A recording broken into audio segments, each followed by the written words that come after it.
El Centro de Escritura de la Cátedra UNESCO para la Lectura y la Escritura en América Latina, cuya sede principal en México se encuentra en la Universidad de Guanajuato, en conjunto con la División de Ciencias Sociales y Humanidades y el Colegio del Nivel Medio Superior, presenta el proceso de composición de un texto.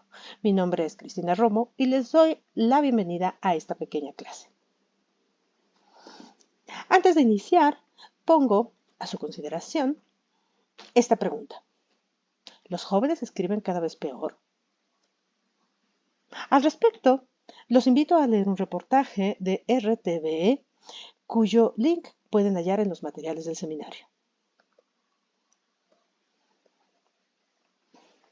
Una vez que han leído este reportaje, eh, me gustaría o nos gustaría conocer su opinión al respecto. ¿Los jóvenes escriben cada vez peor? Por favor, respondan esta pregunta en el lugar indicado en el Teams.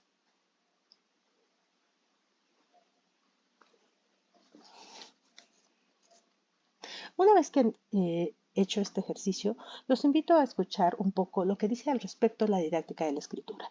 Los especialistas en esta área consideran que los problemas de la comunicación textual de los jóvenes estudiantes no se sintetizan con una afirmación como escriben bien o escriben mal. Y bueno, menos cita la afirmación parte de las transformaciones de la lengua que traen consigo las prácticas vernáculas actuales, como la escritura en redes sociales.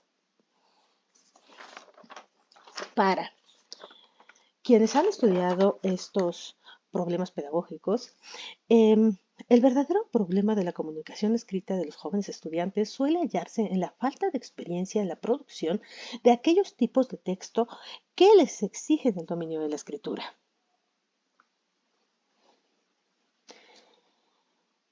Este tipo de escritores pueden llamarse escritores inexpertos, aunque los especialistas los han llamado de distintas maneras. Y pues bueno, estos escritores inexpertos se caracterizan porque suelen escribir de manera oscura. Siguen el orden en el que surgen sus ideas cuando producen sus textos. Resumen aquello que leyeron, pero sin emitir juicios. Tampoco, o más bien, asimismo, tampoco presentan una línea argumentativa clara. Además, tampoco son capaces de identificar repeticiones o sobrantes o de reflexionar sobre la coherencia de sus escritos durante una revisión. En resumen, en general, lo que ocurre con estos escritores inexpertos es que no logran entablar una comunicación efectiva en los textos que producen.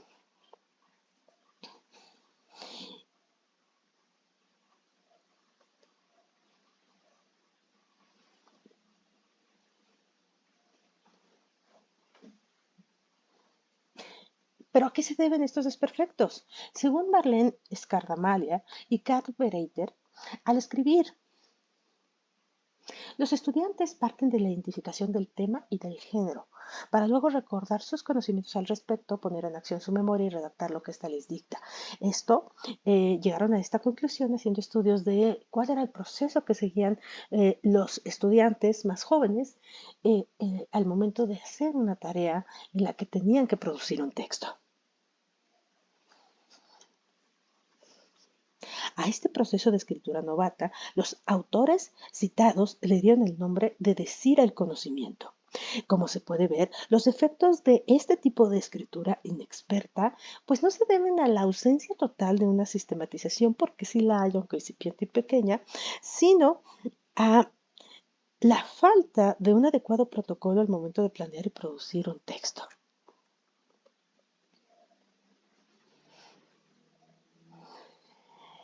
Pero bueno, este asunto que estos autores vieron en la educación básica también ha sido observado entre los escritores universitarios de Latinoamérica.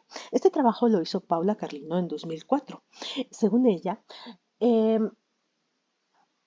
los escritores novatos universitarios caen en estos errores porque no tienen en cuenta al lector, es decir, escriben una prosa centrada en ellos como emisores sin considerar la comprensión de aquel que va a recibir su texto.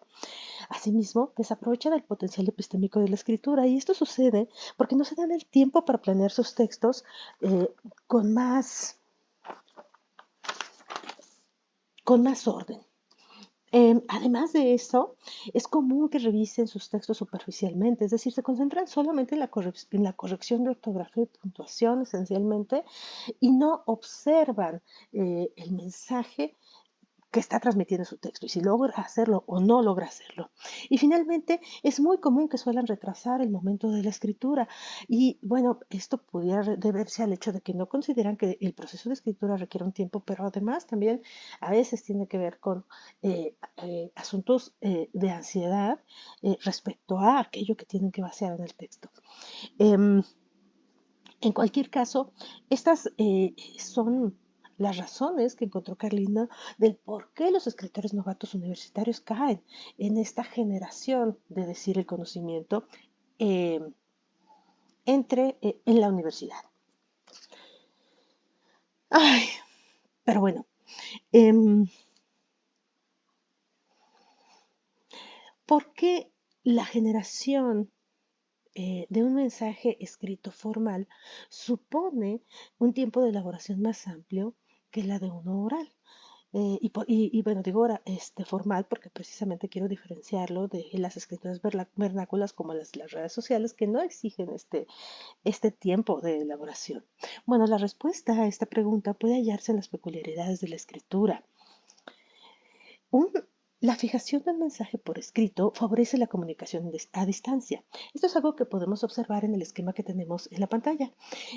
Como se puede ver, em, el emisor de un texto, es decir, del mensaje puesto por escrito, y el receptor de este, es decir, el lector, no necesariamente tienen que, o de hecho, lo usual es que no comparten el mismo contexto de producción y de recepción del mensaje y que se encuentran en situaciones distintas, incluso no solamente en espacios y tiempos diferentes, y que pues eso impida que tengan una relación directa entre ellos que les permita hacer un intercambio comunicativo más efectivo. Esto, em, esto es algo que el filósofo francés Paul Ricoeur llamó el paradigma de distanciamiento en la escritura.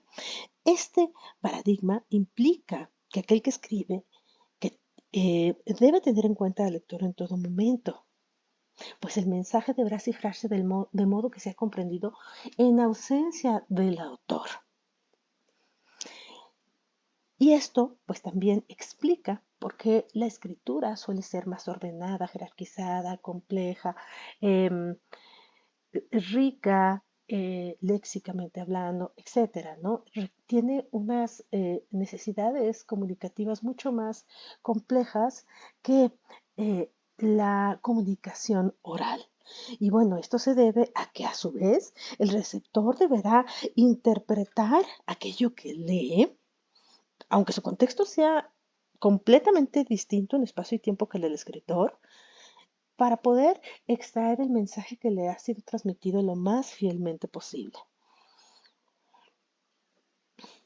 La comunicación escrita solo es efectiva cuando contiene todos los indicios para su interpretación y esto es importante precisamente por este distanciamiento en la escritura.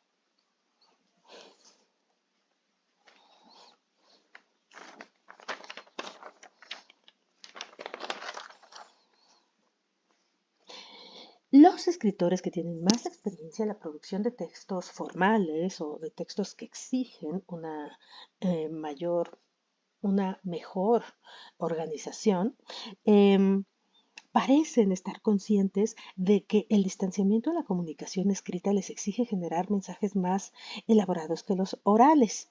Y bueno, al respecto, y antes de seguir avanzando, es importante tener en cuenta que cuando hablamos de escritores experimentados, en el caso de eh, Skardamander y Bereiter, perdón, este, em, perdón, de Scarramal y Bereiter, nos referimos a aquellos estudiantes que están en grados más altos y han demostrado tener una escritura más clara. En el caso de Carlino, ella incluso llega a referirse a escritores profesionales o personas que utilizan en el desarrollo de su profesión la escritura de una manera continua, en comparación con los escritores que aún son estudiantes y están empezando a practicar esta escritura, digamos, más formal o incluso, podríamos decir, académica.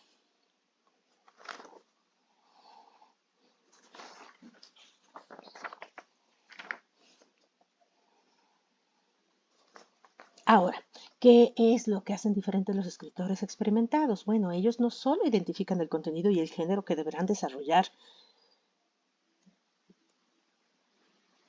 como sucede en el proceso de decir el conocimiento antes enunciado, sino que analizan el problema que el tema les sugiere y establecen objetivos de escritura que abarcan el qué y el cómo enunciar el contenido. Esto quiere decir que ellos planean de un modo más estructurado el texto que producirán, lo que los lleva más allá de repetir el conocimiento que tienen sobre un tema en cuestión o que han leído en otra fuente y les permite transformar ese conocimiento a partir del desarrollo de su punto de vista.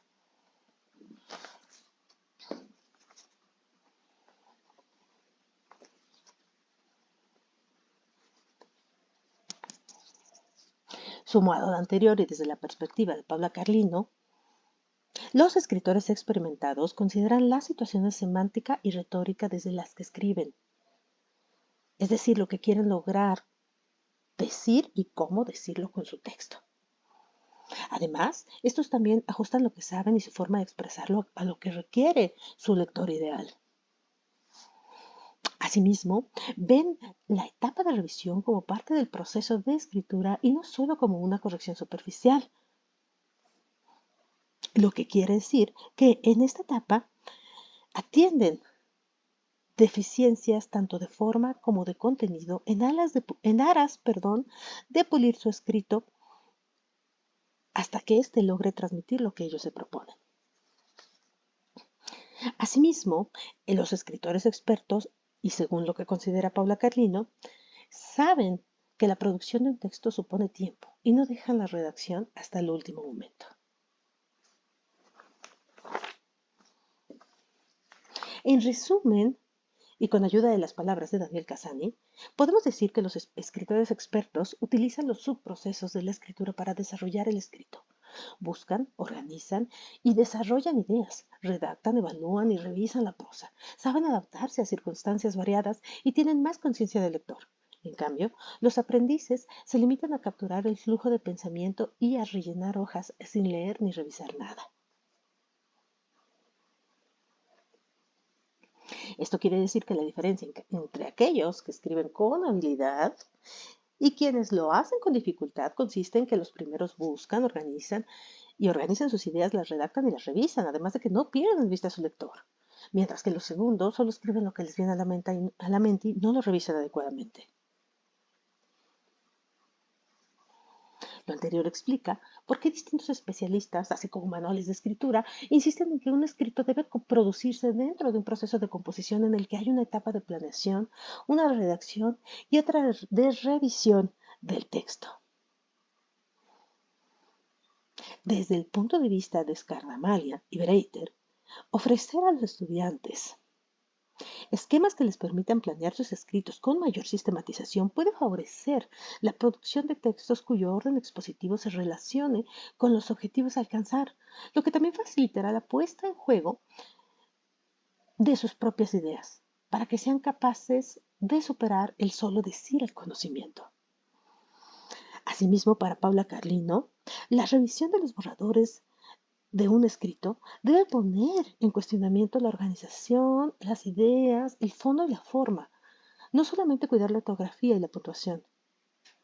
De este modo, en esta etapa continúa la transformación del conocimiento, o sea, el desarrollo del pensamiento, cosa que por cierto es el potencial epistémico de la escritura. Dicho con otras palabras, Scardamala y Breiter descubrieron que el ejercicio del proceso de composición de un texto favorece el paso de decir el conocimiento a transformarlo.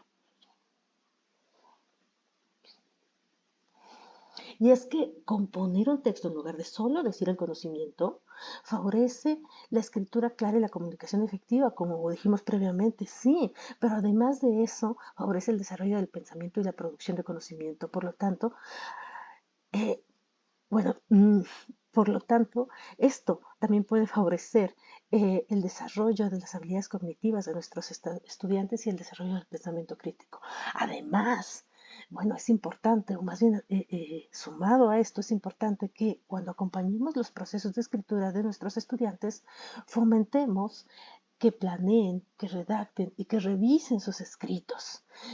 ¿Cómo pueden planear? Pues buscando sus ideas, teniendo claro qué y sobre qué van a escribir, nutriéndolas al investigar al respecto, pero no solamente eso, desde esta etapa podemos fomentar que ellos vayan expresando lo que creen sobre los asuntos también por escrito, conforme van investigando y adquiriendo información. Y bueno, finalmente una vez que lleguen a una etapa en la que hayan terminado su investigación, por pequeña o grande que sea, puedan ordenar sus ideas al identificar los objetivos que tiene su escrito y los contenidos derivados de este. Pensemos en ejemplos para esta planeación. Aquí tengo unos ejemplos muy sencillos, según los cuales, pues en una etapa de planeación, cuando buscamos nuestras ideas, por ejemplo, si tenemos que hacer un resumen, de Héctor Roquepit, La escritura, que está en Irene Klein, el taller del escritor universitario, pues bueno, si se ha dejado una tarea de este tipo, el estudiante eh, puede tener claro simplemente el qué, un resumen, y sobre qué pues este texto, simplemente por la indicación que se ha dado en la tarea, pero es una primera manera de fomentar que el estudiante vaya identificando el proceso de la escritura.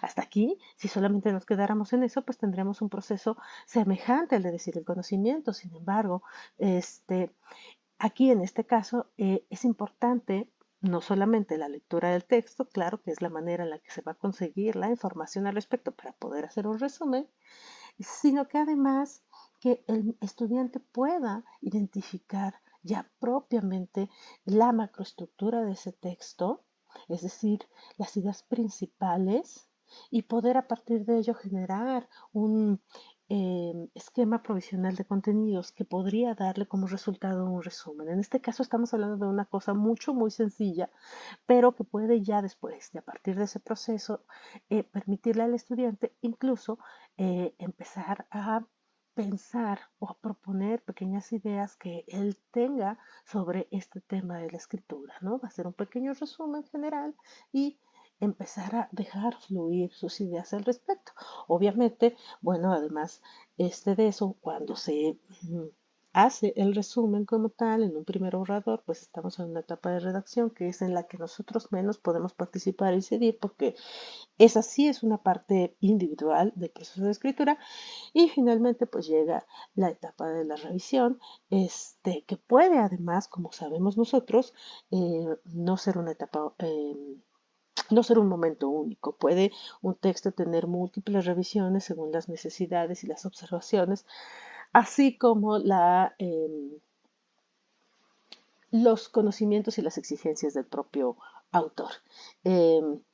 Esta revisión, pues como dijimos, en esta revisión se deberá fomentar que se vea más allá de solamente la puntuación y la ortografía, sino que se observe la secuencia de las ideas, la coherencia, la cohesión, la adecuación del escrito, la claridad de lo que sobra, lo que falte, etcétera, para luego así, al final, entonces sí, corregir cosas más superficiales como la puntuación y la ortografía. Y este es un ejemplo pues simplemente muy sencillo, en el que estoy pensando pues en estudiantes que apenas empiecen a enfrentarse a la generación de textos desde el punto de vista del proceso de composición.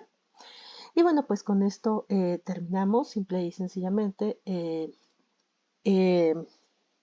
de lo que he hablado aquí, pues es mm, de cómo la observación de los procesos de escritura de los estudiantes eh, más menos y más hábiles en la generación de escritos, permitió a los especialistas observar cómo el proceso de escritura un proceso de escritura más formal, más elaborado y que lleva más tiempo, les permite a los estudiantes generar textos que no solamente son más eficaces comunicativamente hablando, sino que además de eso pueden llegar a llevarlos a proponer sus propias ideas y eventualmente a desarrollar el conocimiento. Y que este proceso es el que nosotros como profesores de lengua deberíamos fomentar en la producción de los textos de nuestros estudiantes. Y bueno, aquí finalmente pueden ver este gráfico en el que se encuentra la secuencia de los modelos cognitivos sobre la escritura de los que he hablado previamente. Finalmente, para terminar, aquí pueden ver las referencias que han servido a esta pequeña explicación. Y eso es todo. Muchas gracias.